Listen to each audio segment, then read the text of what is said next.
Welcome to the Bold Book of the Day with Dr. Denise Nicholson, a show that is a central hub and safe space for authors to share their stories. The Bold Book with Dr. Denise begins now. Welcome to Bold Book of the Day. My name is Dr. Denise Nicholson, and this podcast is for anyone looking for inspiration. Today's guest is Kent Priore.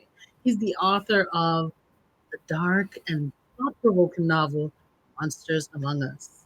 Kent takes readers on a mind-bending journey, and you will get to have an opportunity to see this yourself. There is a story about, it's a mind-bending journey through the life of Seth. And Seth is a man who discovers that everything, everything he's ever known has been an elaborate, sinister illusion. Please tell us, why did you write this story? Why? Well, I like to think of the book very much as inspired from the first 30 years of my own life. Like Seth, I share his bipolar disorder. And so things are much, much better with mental health these days. But back when I was a kid, I was called some mean words, and it wasn't very nice. And basically, that whole experience made me want to be a representative for those like me.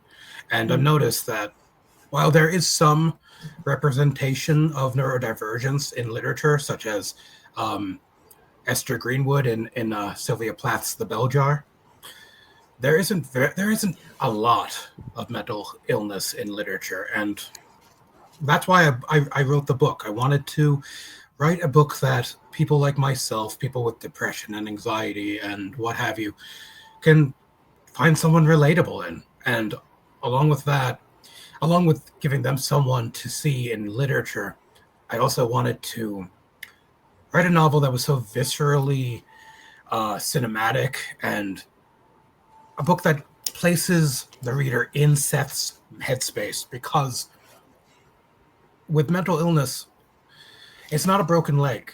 People don't see it, so they don't consider it. They don't empathize with it as much. So I wanted to put the reader in the headspace of Seth, so they can go on the wild ride of of his downward plunge when that he experiences. Yeah. Thank you for sharing that. Thank you for being so transparent. I believe that the more we talk about it, and lately we have been talking about it more, but the more we talk about it, the more we talk about mental struggles, is the better it is for the people who has it, who are dealing with it, and it's also better for the families who are experiencing loved ones with mental challenges. And and so how old were you when you discovered that you had mental challenges? Well, the book, I want to start with, the book is fiction, obviously, but there are some traits that I share with Seth, such as when people read the prologue, they will find out that he was diagnosed with bipolar at 10. Okay. I was also diagnosed when I was 10, which, just like Seth says in the book, actually, that the doctor probably shouldn't have said that. It's too early of an age to diagnose somebody with such a severe condition. And that went on to make my childhood very tough. Yes. Because they placed a label so soon, and then you had to adapt that label or try to wrestle with that label. Now, Seth's journey is so intense, and it started with grief, and then he moved through the transformation. How did you approach the writing with such complex emotion? Oh, well, yeah, I kept that in mind my whole way through. I was worried that if I lingered on any specific line or emotion or scene too long, it might rub the reader the wrong way. So when writing it, I made sure to streamline every line, make it simple, straight, like fast, quick pacing, so they could move through the emotion just as viscerally and quickly as emotion passes through people in real life. So in that sense, I was able to get people to move forward with the book and stay hooked while also experiencing exactly what Seth was experiencing. Again, I wanted to place people in his headspace so they could feel that same turmoil. Wow, wow. Now, the book is also a blend of fantasy, maybe dark fantasy, Yeah. and psychological drama. Oh, And it yes. also had some aspects of metaphysical, I believe, because, it just seemed like it had some metaphysical questions. How would you describe it in your words? I mean, that's spot on. Fantasy horror with metaphysical philosophy at its core. Um, because a lot of this journey is Seth understanding what has happened to him in his childhood, coming to terms with it, and growing from it. And a lot of what happens on this growing from it side of the side of things is the book is very much a book that poses a question: can we redefine mental illness in society instead of having everyone view it as a negative, a stigma, something bad? Could we, in fact, view it as something positive? Because there are positives, there are gifts. I mean, just look at some of the genius authors that struggled with depression: Hemingway, Edgar Yes. Allan Poe, Sylvia Plath. The list is endless. Look at Yes. those great gifts they had. They struggled, yes, but they I would be willing to bet they struggled and eventually died because of it, Mm-hmm. because they didn't have the adequate support and community that a person with those conditions need. Because that there have been studies that show if a person with bipolar, schizophrenia, what have you, if they're operating within a loving, supporting community, they can do just fine, Mm-hmm. as if there's nothing wrong with them. Yes. And I think we need to move forward as a society into uplifting those with mental health concerns and showing them the gifts that they have, because again, there are gifts. And yeah, that was my main goal with the metaphysical aspect of the book. I wanted to spark that question: can we do things differently? You said that you would like for us or the community, the world, to see mental challenges as uplifting, or to see their gifts and to see the positive sides of it. Can you share? And then you also listed a number of great artists, great people who had mental challenges. Mm-hmm. Um, what are some of the things that we as a society can do to switch the language to see it in a positive light as opposed to the negative way it is seen right now? Well, for starters, I appreciate that you call them mental challenges, and because I do not like the term mental illness. I do not like disorder. I don't. I Oh, think these words inherently they inherently state that there's something broken, something wrong uh-huh. about people with these conditions. Which again, how can that be true when there can be brilliance to be found as a result of these same conditions? It's just a matter of perspective and how to uplift. Yeah, it's what you keep in mind when you're struggling with your depression and anxiety. Yeah, depression is hard. It's terrible. It's a terrible thing for people to experience. But depression also makes a person hypercritical, as almost as if they are. And I'm not a psychologist. I'm just speaking from Mhm. my own personal journey. But it's almost as if they have a much higher capacity for critical thinking than the average person. And anxiety makes people Yeah. very aware of their surroundings. They're very understanding, and they take in a lot more of the world. Again, this all this. If you view things in that light, these are qualities that people with greater intellects have. It's the same thing.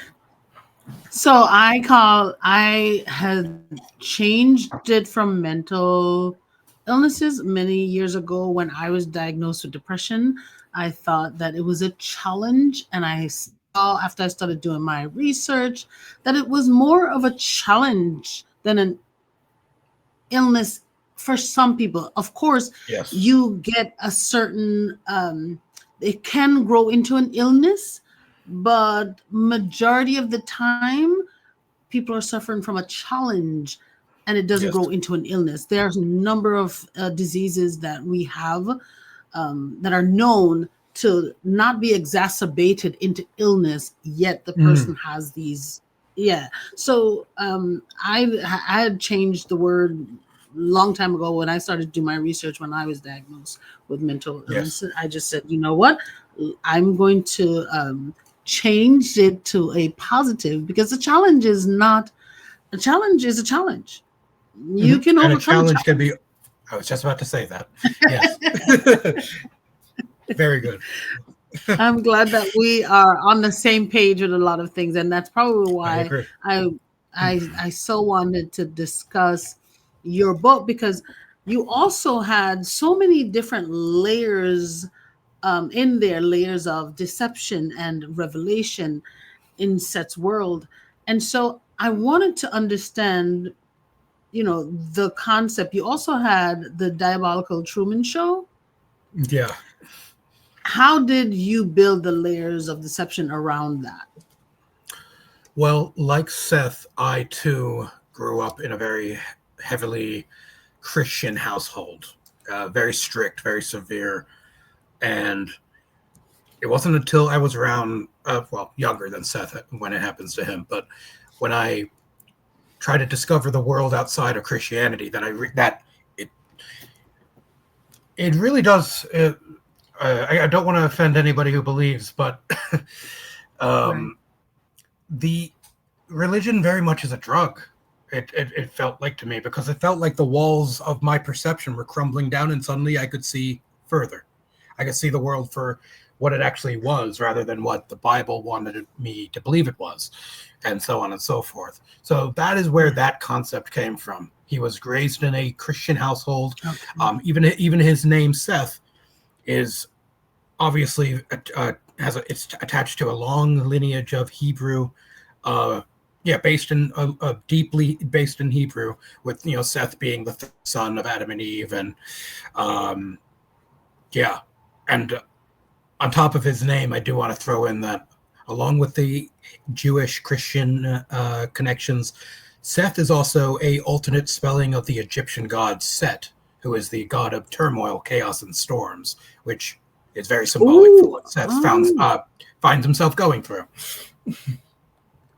Boy, names are so powerful. They are. I thought I put a lot of thought into the names of this novel. Every single name has purpose. Yeah. Yeah. Now talk about Seth's friend. What role do Seth's friends play in his transformation? Are they a part of his growth, or are they a catalyst for his growth, or are they anchors or mirrors, or just struggling partners? All of the above, honestly. The first one he comes across is a demon named Melphis, who wants to who recruits Seth to his side to overthrow Satan, because he wants to cause a coup.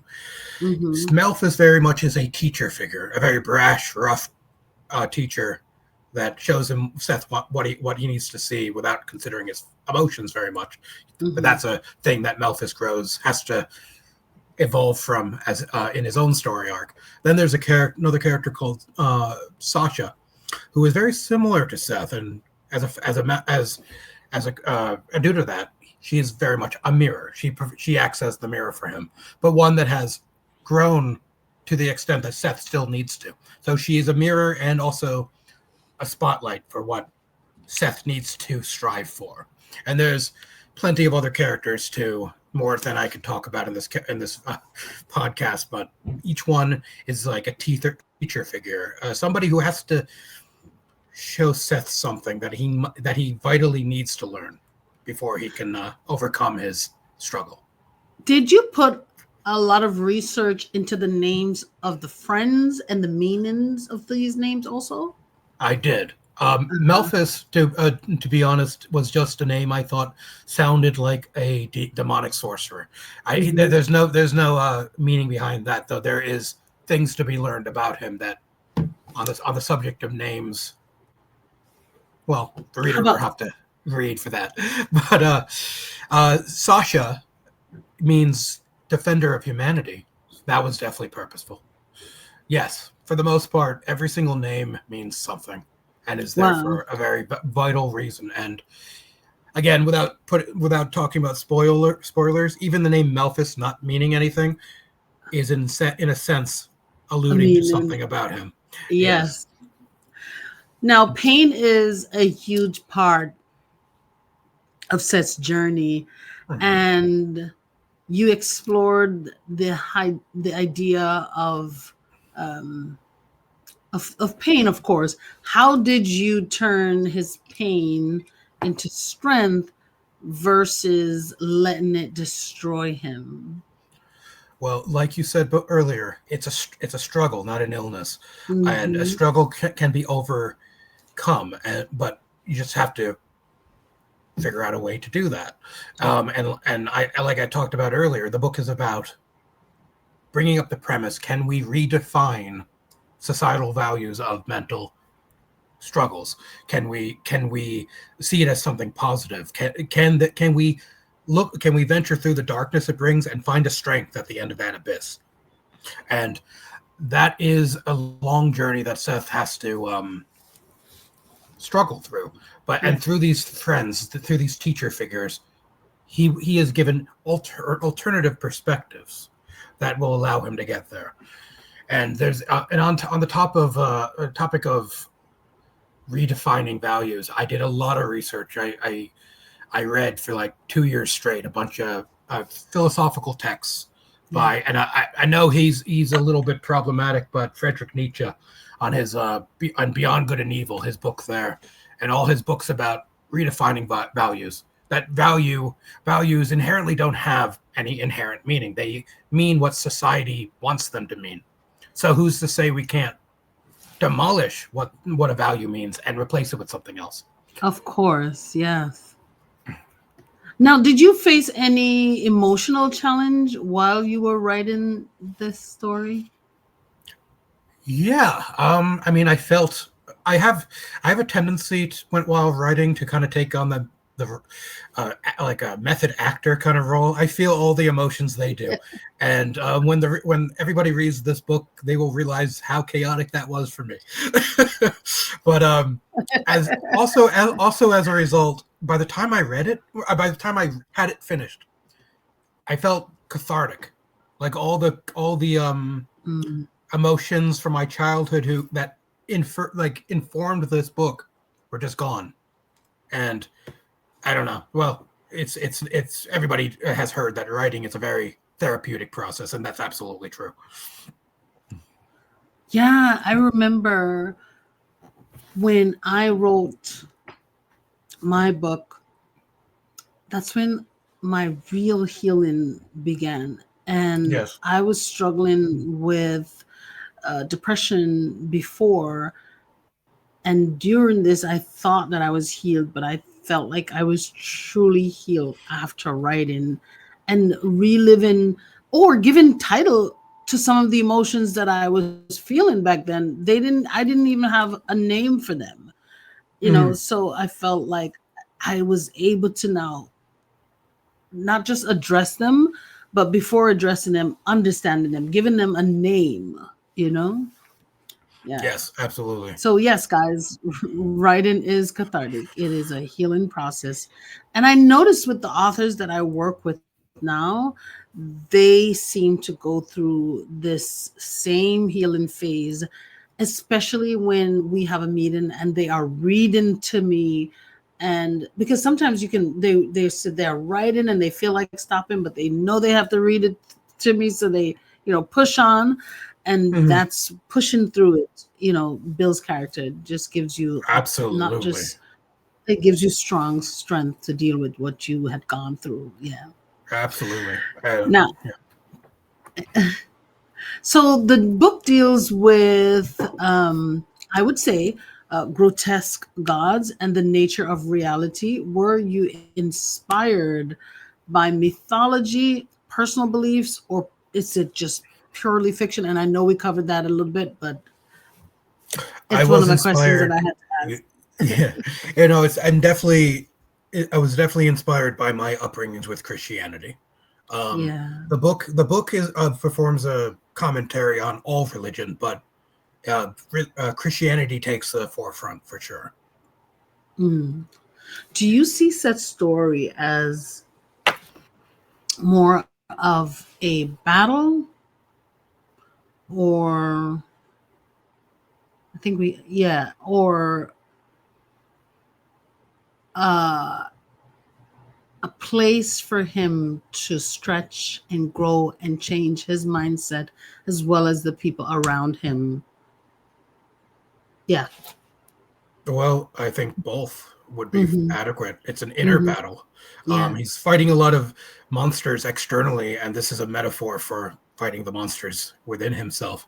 And eventually, after enough of the chaos, the carnage, he's forced into reflecting on everything that he's felt and done, and how to be better. And that's when the external conflict becomes very internal and starts to change him, and yes, change his friends as well. Like I mentioned briefly, the character Melphis is kind of brash. He doesn't care about Seth's emotions, but over the course of the book, a demon, becomes more human and more empathetic as a Mm-hmm. result of having to go through this journey with Seth and everybody else.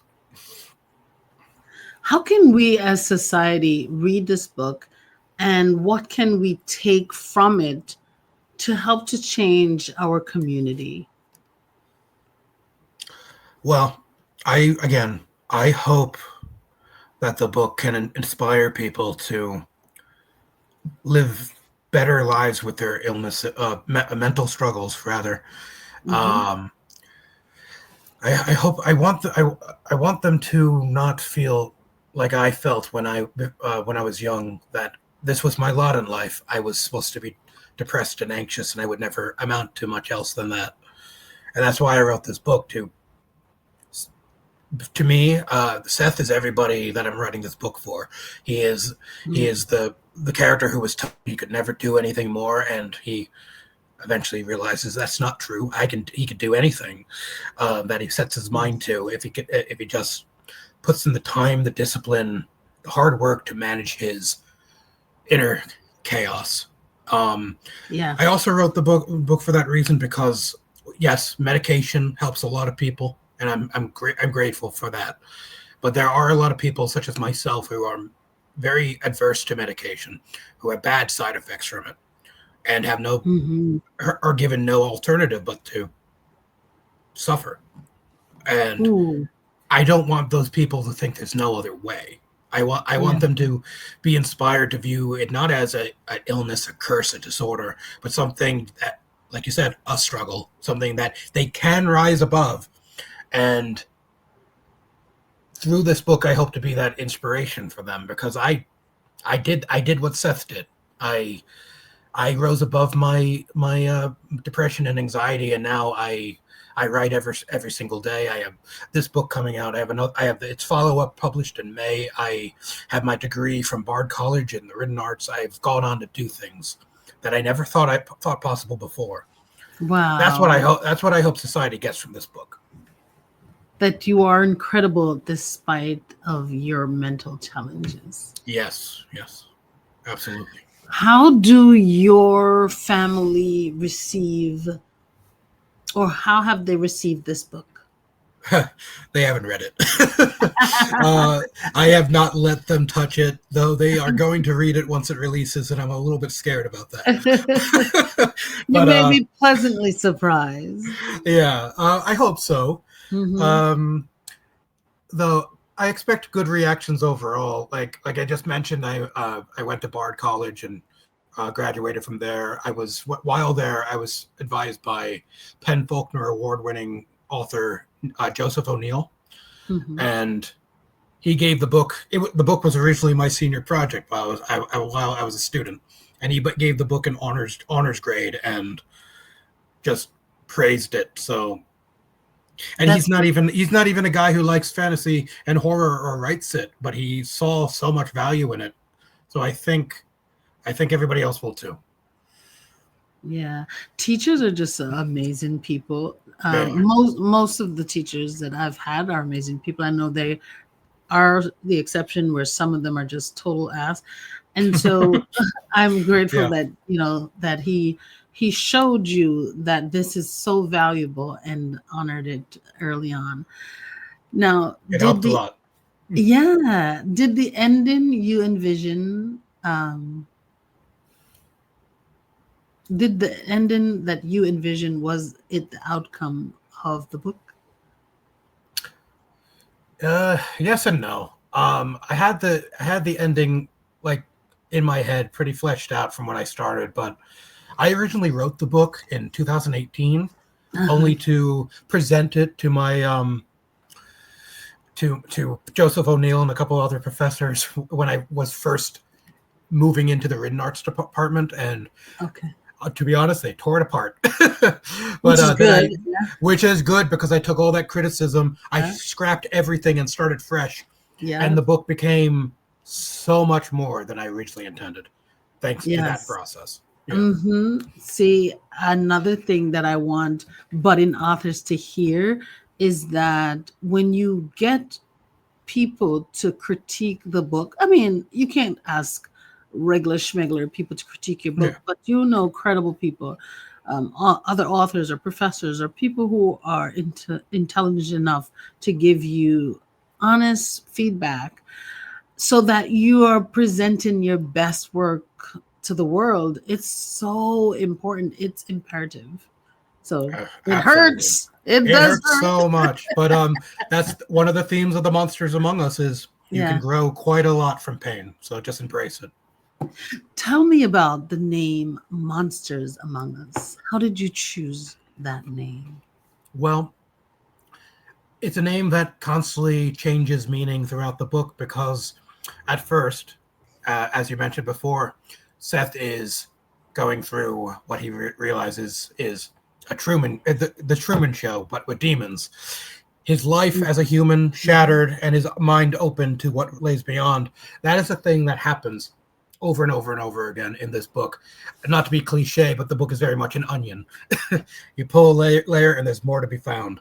And so the monsters in question means something different in the beginning and something drastically different towards the end. There are multiple different meanings for that book that I'm excited for the reader to explore on their own and see what they think. Guys, you have to get out and get your copy. Now, where can the audience get their copy? It's available anywhere you can buy books, Amazon, Barnes & Noble, really anywhere. Now, what is the most important message? If there's just one message, your favorite message, and the most important that you want readers to get out of it, what you think that would be? Don't limit yourself based off of what other people have told you can do. That is incredibly important for neurodivergent people who have been told they are too incapable to do this or that. For example, I was told I was encouraged not to go to college by my own family because they thought I couldn't handle it.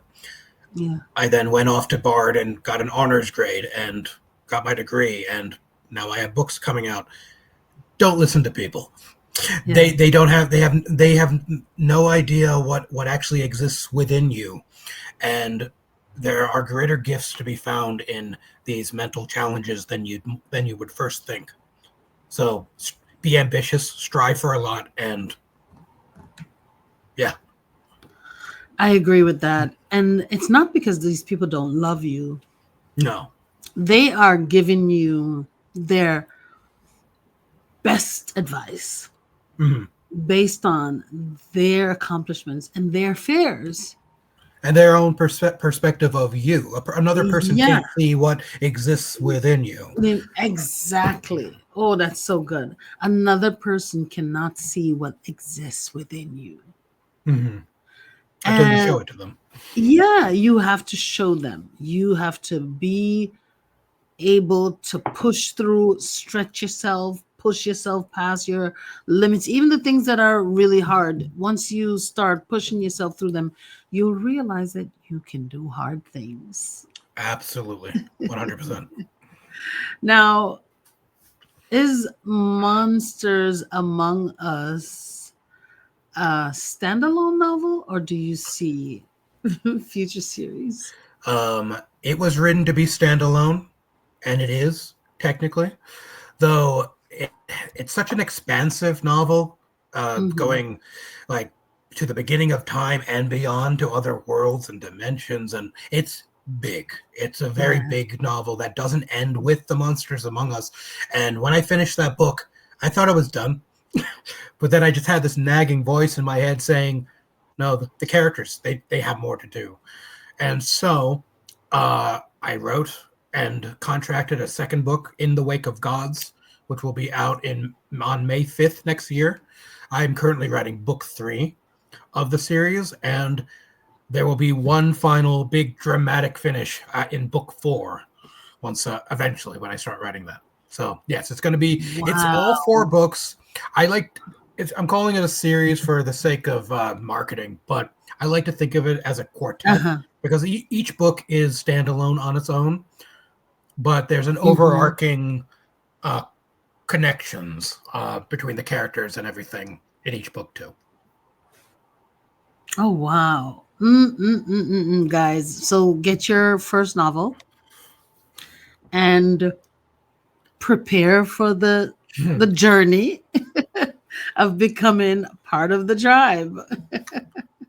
Absolutely. Okay, so yeah, what I would love for you to come back each time you have these publications, I would love that too. because now, Mhm. yeah, we have readers that are going to be so intrigued by this first one and just can't wait to tear open the next um, version or series.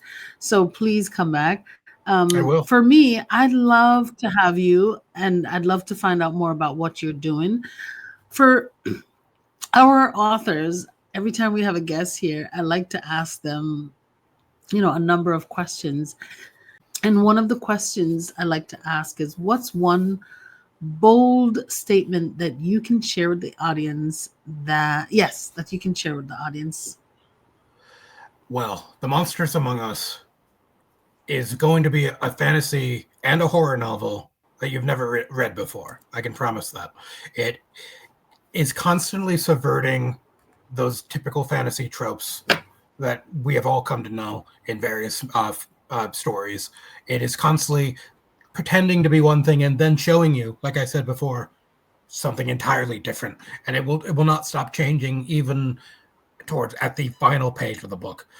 Um, but along with that, my big bold statement for this book is that, like Sylvia Plath did with the bell jar, where she brilliantly wove a Mhm. depressive episode into the very fabric of that narrative, I'm doing the same thing here with The Monsters Among Us, only with bipolar disorder.